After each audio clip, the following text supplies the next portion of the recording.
E no vídeo de hoje eu vou te ensinar todos os passos que você precisa fazer, os melhores exercícios, as melhores técnicas, quais os músculos envolvidos para desenvolver o posterior de coxa, meu irmão. Se tu quer um posterior de coxa mais desenvolvido, se tu quer uma simetria maior nos músculos da sua perna, assiste essa aula daqui que tá irada. E se esse tema te interessa, pô, deixa um like, compartilha, ajude esse vídeo chegar a mais pessoas. Deixa um comentário aqui embaixo também se gostou, o que aprendeu, o que não aprendeu. E para você ter melhor proveito, eu vou ir para a tela do computador para você acompanhar comigo. Vamos junto. Antes de partir para os melhores exercícios, para as melhores estratégias para desenvolver os músculos posteriores da coxa, ou se fosse falar de forma mais técnica, né? Os isquiotibiais, mas foda-se a técnica aqui, eu quero que tu entenda. Então é o posterior da coxa, eu vou me referir a ele desse jeito. Os músculos posteriores da coxa, galera, são esses, ó.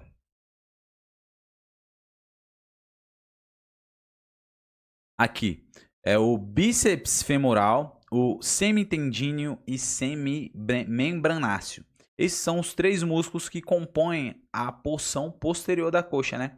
E o que esses três músculos em conjunto fazem? Eles fazem os movimentos de extensão do quadril e flexão do joelho. Então, toda vez que eu estou trazendo o calcanhar em direção à minha bunda aqui, eu estou fazendo uma flexão de joelho, o posterior de coxa que faz esse movimento. E quando eu faço o movimento também de extensão do quadril, ó, como por exemplo aqui no cabo, na apolia, eu também tenho um trabalho dos posteriores da coxa. Os músculos posteriores da coxa também fazem esse movimento. Só que tem até uma diferença, né? O bíceps femoral, galera, ele tem duas cabeças, que é uma cabeça curta e uma cabeça longa. E a cabeça curta do bíceps femoral, ela não faz o movimento de extensão de quadril. Ela só faz o movimento de flexão de joelho. Ela só traz o joelho aqui, ó, em direção ao seu quadril. Então, já fica claro na minha cabeça o que? Pô, se tu quer trabalhar ao máximo, como é que tu vai trabalhar a musculatura da porção posterior de coxa no seu máximo? Você vai combinar um exercício que tenha uma extensão de quadril com um exercício que tenha uma flexão de joelho, né? E isso que a gente vai ver aqui agora, os melhores exercícios para estar desenvolvendo a musculatura do posterior de coxa, né? Igual eu falei para vocês, o exercício tem que ter o quê? Uma flexão de joelho e uma extensão de quadril. Aqui alguns exemplos de exercícios que tem uma extensão de quadril. É um agachamento, eu tenho uma extensão, um leg press, eu tenho uma extensão. E um mito que muita gente fala, né?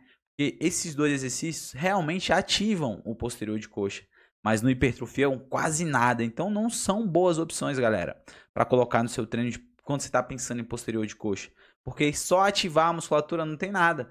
Pensa sempre num leg press, num agachamento aqui, no leg press horizontal, como exercícios prioritariamente para quadríceps, que é a porção da frente da coxa, e para glúteo, porque ele vai hipertrofiar cerca de 2 vezes mais o quadríceps e o glúteo do que hipertrofia o posterior de coxa. Por isso que a gente vê na academia até muitas mulheres com quadríceps bem desenvolvido, com glúteo bem desenvolvido, e a porção posterior parece que deu uma paulada, assim, ó, pum, sumiu, não tem posterior de coxa. Ou se não, até outro erro muito comum é fazer o seguinte, que tu sempre começa o treino aqui, ó, pelos dois. Tu sempre começa o treino ou pelo agachamento ou pelo leg e deixa os exercícios específicos para o posterior de coxa lá no final do treino. Se tu deixa o exercício esquecido no final do treino, tu vai sempre desenvolver mais o quadríceps e o glúteo em comparação ao posterior de coxa. Vai faltar simetria na tua perna, vai ficar horrível, vai ficar algo que a gente vê na academia demais, aquela coxa absurda, gigante, e o posterior de coxa não tem, fica horrível, não tem simetria nenhuma. Já outros exercícios básicos que trabalham melhor o posterior de coxa são esses, ó. O levantamento terra, o ato de tirar a barra do chão. Eu trabalho também o quadríceps, trabalho também o glúteo, trabalho os músculos das costas, mas já trabalho um pouquinho mais o posterior e consigo ter até uma hipertrofia do posterior de coxa do que em comparação ao agachamento, em comparação ao leg press. E outro exercício básico agora que é específico o posterior de coxa são esses, ó. O stiff, né? Que diferente do levantamento terra aqui, eu não tenho o movimento do joelho, eu tenho só a extensão de quadril. Então eu vou trabalhar bastante o glúteo e bastante os posteriores de coxa. Ou também o bom dia, né? Que é como se fosse o mesmo movimento do stiff, só com a barra apoiada nas costas. Tá aqui a musculatura que está sendo trabalhada, ó. Bem o glúteo, a porção posterior da coxa está sendo muito bem trabalhada nesse exercício. Galera, só que tem até uma diferença. Toda vez que eu faço esses exercícios aqui, ó, que eu chamo de dominância, né? Tem dominância do quadril, tem mais uma extensão de quadril. Eu hipertrofio bem a musculatura da porção posterior de coxa, eu consigo ganhar massa muscular nessa musculatura. Só que eu vou ganhar mais massa muscular na porção proximal aqui, ó, que é do meio para cima da coxa. E lembrando que entre os músculos dos posteriores de coxa tem o bíceps femoral. E a cabeça curta do bíceps femoral não faz esse movimento de extensão de quadril. Então ela não está sendo trabalhada, não está sendo acionada nesse movimento. E se tu quer ter um máximo de hipertrofia, sabe o que tu deve fazer? Incluir exercícios específicos e isolados para o posterior de coxa. E tenho aqui, ó, uma flexão de joelho. Então quando eu tenho uma flexão de joelho, eu já mudo, ó, dois exercícios para posterior de coxa. Todos esses são. Só que esse eu tenho uma dominância de joelho, então eu vou hipertrofiar mais a porção distal aqui do meu músculo, ó, que é do meio para baixo da coxa. E também vou hipertrofiar a cabeça curta do bíceps femoral, que ela é um músculo somente flexor de joelho, ele não faz a extensão do quadril, né? Então agora que você já pegou quais são os músculos envolvidos, quais são os melhores exercícios, já tirou que o agachamento, que o leg press não é uma boa opção pensando em posterior de coxa, hipertrofia 2 vezes mais o quadríceps e o glúteo quando comparado ao posterior. Vamos para como é que deve ser o treino, né? Como é que deve ficar isso na prática para ter o máximo de resultado.